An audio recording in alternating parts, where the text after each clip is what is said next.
Let me congratulate the Gang of Eight who have worked on this immigration bill so assiduously. Senator Pat Leahy, the chairman of the committee, for doing a lot of good work. And there is much in this bill that I support. I support the pathway to citizenship. I support the DREAM Act. I support providing legal status to foreign workers who are working in agriculture.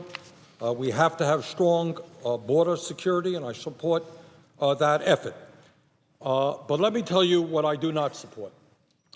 What I do not support is that at a time when nearly 14% of Americans do not have a full-time job, at a time when youth unemployment is somewhere around 16%, and kids from California to Maine are desperately seeking employment, I do not support a huge expansion in the guest worker program that will allow hundreds of thousands of entry-level guest workers to come into this country.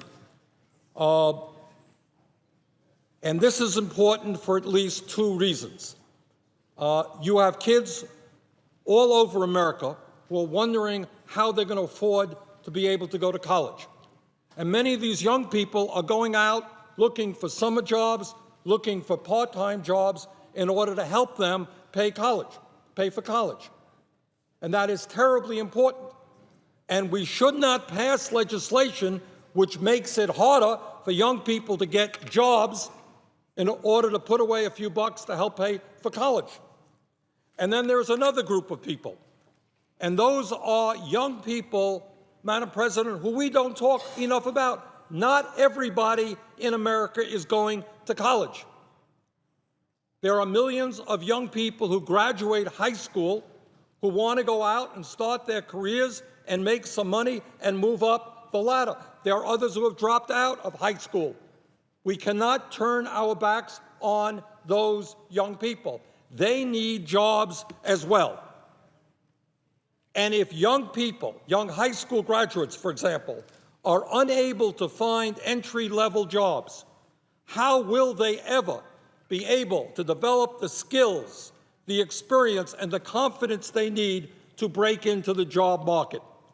And if they don't get those skills, if they don't get those jobs and that income, there is a very strong possibility that they may end up in antisocial or self-destructive activities. Right now, in street corners all over this country, there are kids who have nothing to do.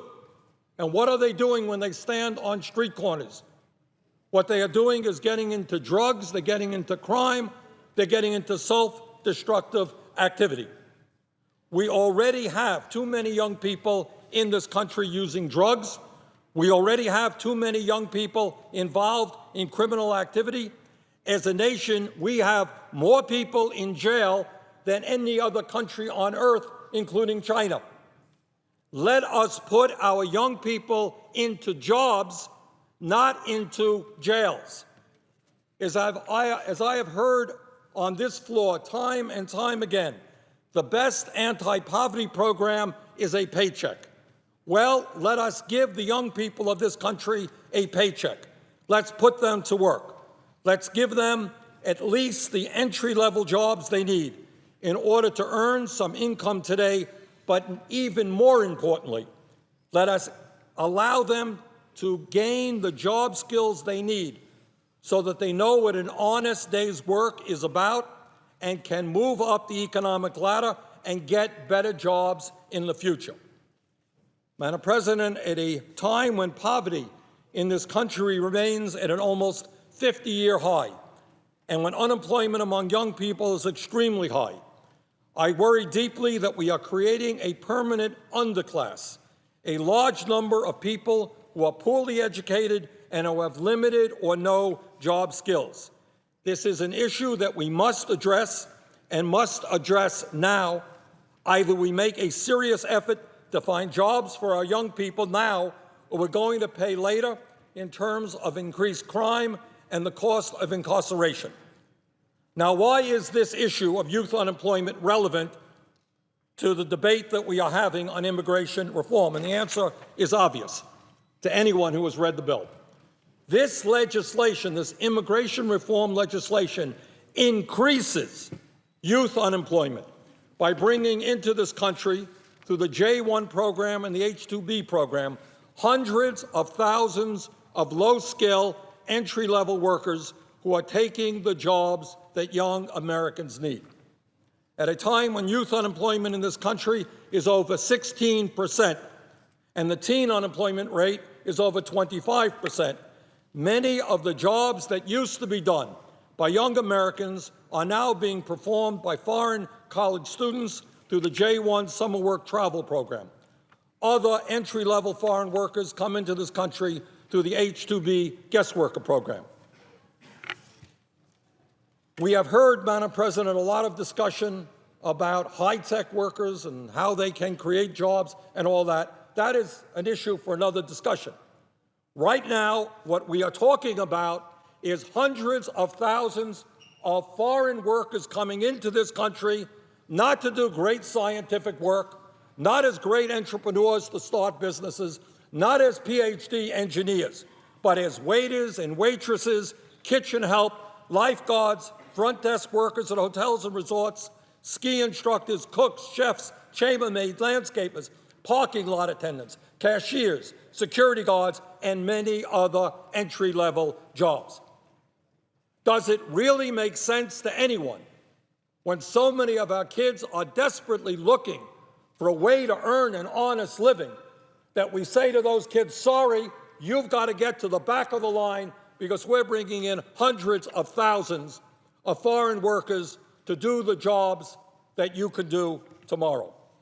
Madam President, the J-1 program for foreign college students is supposed to be used as a cultural exchange program, a program to bring young people into this country to learn about our customs and to support international cooperation and understanding. That is why it is administered by the State Department. And I would say to Senator Grassley, I will finish in a few moments and give the floor to you.